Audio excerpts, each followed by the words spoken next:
Go where your dreams take you. Exactly 1 year later, if I am lucky and I will complete half a century of my life, it brings crazy things to my mind that I never had the time or interest to think about before.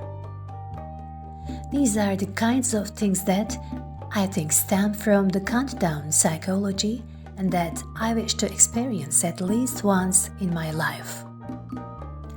As someone who got married very early and had 3 beautiful children in a row, I see that I have overlooked a lot of things at this point in my life. Even though it hurts me to see years later how many things I had to do hard to achieve and how I could never follow my dreams, I still don't consider myself late. For example, on my list of things to do in the next 5 years, I have such strange dreams, big and small, that just thinking about them is enough to release endorphins. At the top of my list are visiting Cambodia and Vietnam, and even getting seriously lost there. I think the less use of English there will make my job much easier in this regard. I want to set out without doing any research other than where I will stay to be in the flow. Second on the list is attending a concert by world-famous conductor André Rieu. Actually, going to this concert I've been dreaming of alone doesn't sound nice at all. But when I close my eyes and catch the rhythm, I don't think I would be able to notice even if there was an army next to me. In third place is having a tiny caravan and visiting all the coastal towns in the Aegean and Mediterranean. I frequently saw almost all the towns, starting from Çanakkale, Ayvacık, above to Burhaniye, Ören, Ayvalık, then arcing downwards to Kuşadası, Bodrum, Datça, Dalaman, Koçarlı, Köyceğiz, Fethiye, Kaş, and Antalya on the coast. But I want to act with the nomadic mind of a wandering soul with limited opportunities.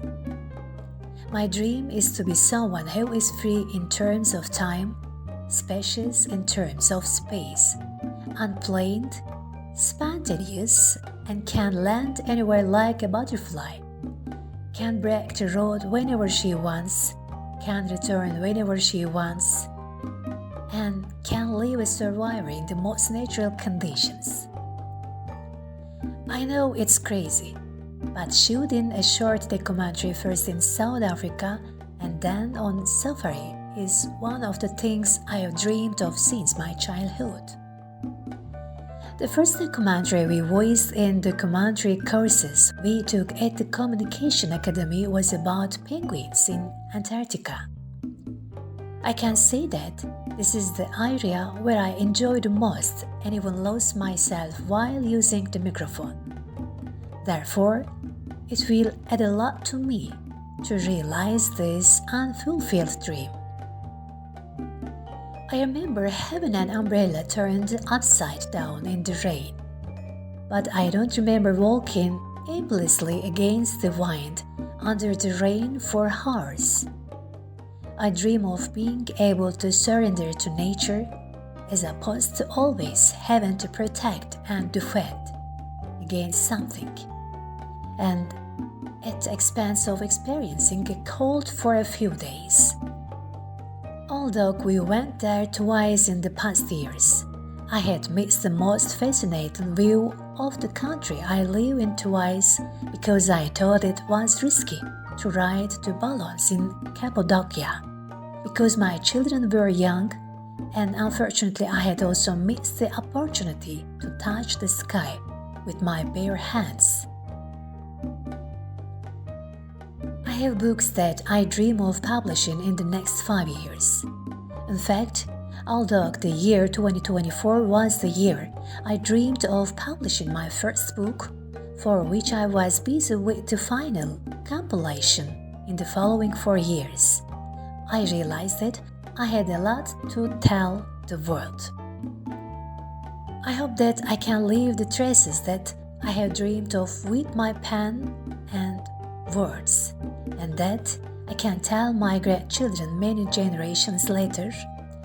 Our grandmother was a little crazy, wasn't she? I can make they say. In fact, if Elon Musk acts quickly, I think traveling to the moon and Mars would be much more exciting, apart from astral travels. But I'm skipping that since the technology reaching the speed and service between Ankara and Istanbul would probably coincide with the years when I was a grandmother taking her little grandchildren to the park in a stroller. I dream of doing something special for the children in the orphanage at some point in my life.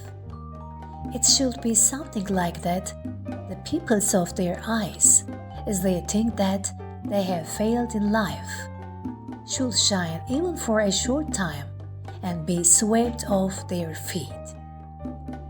They have always been the most sensitive and special people in my memory since my childhood. I dream of proving to myself that I can survive in a small tent on a few stormy days with snowfall. I want to see with my own eyes that it is possible to exist outside the warm comfort zones that each of us have. Moreover, the storms we are caught in are already thousand our bodies and souls inside those warm homes. That's why I want to experience this state in the next 5 years. I deliberately left my biggest dream for last because there was so much to say about it. The last 7 years of my life consisted of 2 commands: shut up and wait. Against myself, against my relatives, against my country. It was such an interminable century that I had to wait in silence, with voice, world, pen, words. 4 years I dreamed of flowing, exulting, roaring, and all alone. That's why, for every day that I couldn't flow, I dreamed of climbing to the top of the highest mountain in my country, screaming until the top of my lungs and crying loudly a few days. Despite the existence of those days, I want to find the mountain, the summit. I am dreaming of shedding the last poison inside me as tears in these 5 years. When I look back, I am lucky that this article, which will now become my personal account, is a roadmap with which I can follow my dreams. What remains is the chance to implement it. I hope each of us dull our imagination skills. We understand the necessity of dreaming first in order to manifest.